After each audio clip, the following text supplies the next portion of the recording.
नहीं कर, थाना के लगी ठीक है रखिए अभी तक। तो थाना के आगे पूछना चाहिए कि इतना बड़ा कांड हुआ है, सब सबूत गाड़ी ले जाएंगे थाना। हुस्न हाजिर है मोहब्बत की सजा पाने को, और कोई पत्थर से ना मारे ऐसे आशिक दीवाने को। ये लैला मजनू फिल्म आपने देखा होगा और बहुत पहले फिल्म देखा होगा, लेकिन आज के युग में जब से एंड्रॉयड मोबाइल आया तब से लैला और मजनू का भंडार हो गया। लेकिन इन दोनों भंडार के बीच में दो परिवार अक्सर जो है तहस नहस के किनारे चलते चला जा रहा है। मामला है पूर्वी चंपारण जिला के केसरिया थाना और दिलावरपुर गांव, और एक इसी लड़का पक्ष जो है मुजफ्फरपुर जिला के साहेबगंज थाना क्षेत्र के कौन गाँव है, ढालोपाली गांव का। अब यहाँ से मात्र दूरी लगभग 1 किलोमीटर की ये दोनों लड़का लड़की का है और सीमा क्षेत्र है। ये अनुष्का का घर है, और अनुष्का नाम की एक लड़की, लगभग उसकी उम्र जो है 15 से 16 वर्ष के आसपास होगा, और उसके साथ अभिषेक नाम का एक लड़का जो है प्रेम कर लिया। और वो भी प्रेम क्यों किया, क्योंकि उसको प्रेम करने में अच्छा लगा, और अच्छाई जो है उसकी हत्या करवा दिया। हम दिखाना चाहेंगे दर्शकों को कि जानना चाहेंगे क्या शुभ नाम हुआ आपका? रियल में तो ऐसे मतलब हर एक चीज़ पर मंजली नाम है, ऐसा अनुष्का भी लोग मुझे जानते हैं। आपका इस लड़के से अभिषेक लड़का का नाम है ना जी। अभिषेक से कितने दिन से प्रेम संबंध चल रहा है? दिसंबर से। दिसंबर कौन से वर्ष? 2021।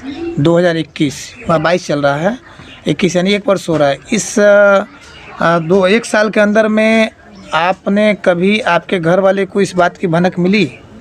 नहीं, पापा को मिली थी लेकिन पापा डेट कर गए।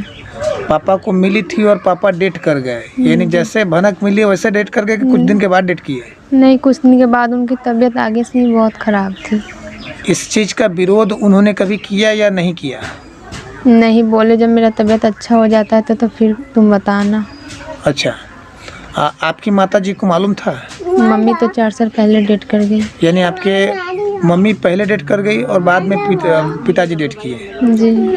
अच्छा, ये बताइए कि जिस दिन घटना घटी उस दिन लड़के को, अभिषेक को आपने बुलाया था कि वो अपनी मर्जी से गए थे? नहीं, 2 दिन पहले मैं बोली थी मेरे पास तो फ़ोन नहीं है, बातचीत नहीं होती है, तो फिर हम लोग कैसे बात कर पाएंगे। तो बोले मेरे क्लासमेट के आप ही के गांव में शादी है, जब मैं उसके शादी के दिन आऊँगा तो आपसे मिल लूँगा, बात भी हो जाएगी। घटना जब घटी तो किस स्थिति में घटना घटी? अभिषेक की जो हत्या हुई तो हत्या होने की स्थिति क्या थी? जैसे मैं ये गए थे, मेरे गांव में शादी था, वहाँ पे न्योता करने गए थे, न्योता करके वापस अपने भतीजा को छोड़ दिए। फिर हमसे मिलने के लिए गए थे। तो मेरा छोटा वाला भाई है, फर्स्ट बार गया तो चप्पल पहन कर गया, और सोने के समय आया तो बोला मुझे जूता चाहिए।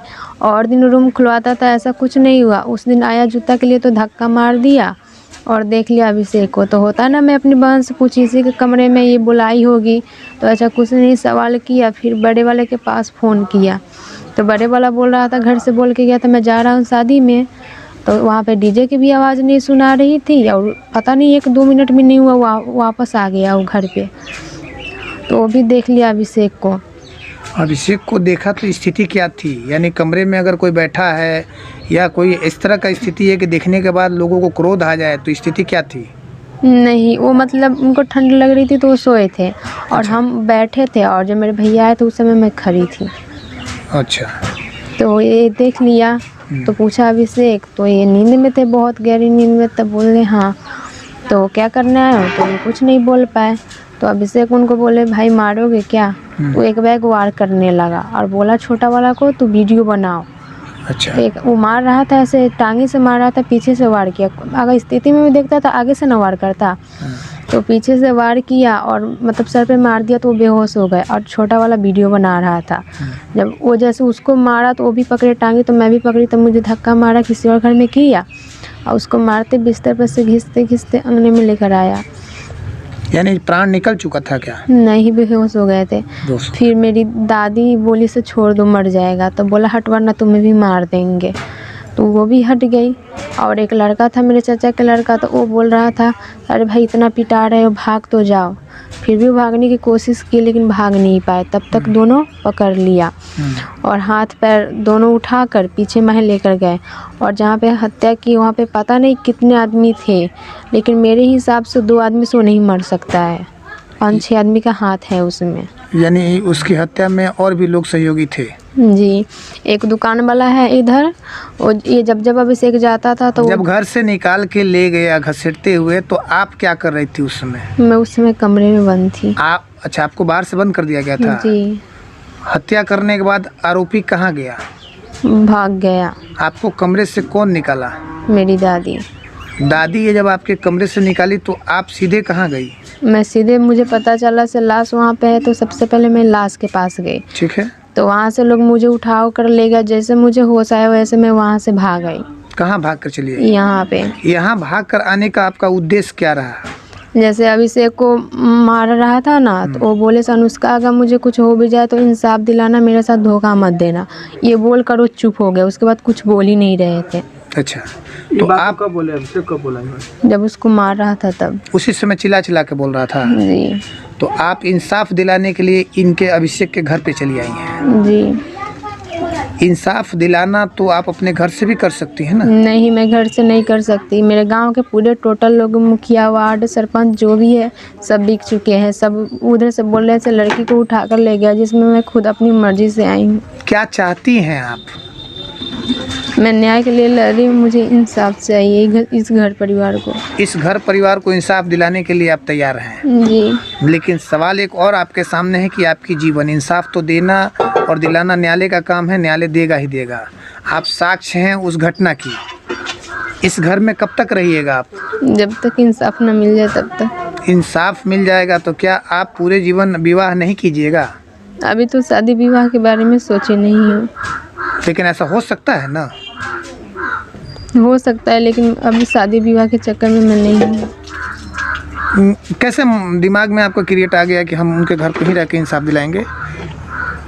जी, मैं वहाँ से जैसे आई मैं बोली यहीं पे रह के इंसाफ मैं दिलाऊंगी, जब तक इंसाफ मिल ना जाए। अच्छा, जब तक इंसाफ नहीं मिलेगा तब तक आप यहीं पर रहिएगा? जी। इंसाफ मिलने के बाद आप कहाँ जाइएगा? उस समय डिसाइड करेंगे। कानून जहाँ पे रखेगी वहाँ पे मैं रह लूँगी। कानून आपको इंसाफ देगा, रखेगा नहीं। कानून का काम है इंसाफ देना, रखना उनका काम नहीं है। आप कहाँ रहिएगा ये तय आप कीजिएगा, ये कानून भी कहता है। जैसे इंसाफ मिल जाएगा वैसे मैं कहीं और जाके रह लूँगी। एक घटना घटी थी अररिया में। जी। छोटू और आरती की प्रेम कहानी आप ही की तरह था। इंसाफ दिलाने के लिए वो जो है छोटू के घर पर रह गई और समय बदलते चला गया और समय बदलते के साथ में वो भी बदल गई। लेकिन मैं उस तरह नहीं करूँगी। कैसे कीजिएगा आप? मुझे वो थी ना, तो सबसे मतलब इंसाफ के लिए लड़ भी लो, उसको इंसाफ मिले या ना मिले। वो शादी कर ली ना 4 महीना का अंदर में, जिससे छुटका हो रहा था, लेकिन हम नहीं करेंगे ना। मैं इंसाफ के लिए लड़ी, जब तक इंसाफ ना मिले तब तक मैं कुछ नहीं कह सकती। इंसाफ मिल जाएगा तो क्या आप इनकी विधवा बन के रहेंगी कि ऐसे ही विवाह कर लीजिएगा? मेरे तो शादी नहीं हुई है ना। अच्छा, शादी तो उनकी भी नहीं हुई थी? हाँ, तो उनकी नहीं तो वो कर ली ना। मैं तो विधवा के बारे अब में। आपका नाम ऊंचा करो, लेकिन ऐसा ना आज लड़का कर रहा है ना लड़की कर रहा है। माँ बाप बड़ा सा मोबाइल दे रहे हैं और उसी मोबाइल का वो लोग नाजायज़ फ़ायदा उठा रहे हैं। और नाजायज़ फ़ायदा उठाते उठाते जब कोई बड़ा घटना हो जा रहा है तब आंसू बहाने के अलावा उनके पास कुछ बच नहीं जा रहा है। और यह मामला जो है बिहार में पूरे रफ्तार में चल रही है। और मैं तमाम दर्शकों से कहूँगा कि मैं दादी का भी बयान आपको सुनाऊँगा और तमाम दर्शकों से कहूँगा कि आप इस खबर को अधिक से अधिक शेयर करें और वह लैला मजनू की फिल्म को, सीन को फिर न दोहराए, क्योंकि वो तो पत्थर खाया था तो बच गया। अब पत्थर से लोग नहीं मारते हैं, अब तो हथियार से, कुल्हाड़ी से मार देते हैं कि ना ये रहेगा ना दोबारा प्रेम करेगा। और प्रेम नहीं करने का उद्देश्य है कि वो तो चला गया, बाकी जो प्रेमी हैं पूरे देश के अंदर और ख़ास करके नवयुवक, उनको भी समझने की ज़रूरत है कि तुम्हारा भी कहीं यही दशा ना हो। इसलिए प्रेम से दूरी बनाओ और घर परिवार को सजाओ और समाज को आगे बढ़ाओ। ग्राउंड रिपोर्टिंग पर जी न्यूज़ बिहार, धर्मचंद यादव।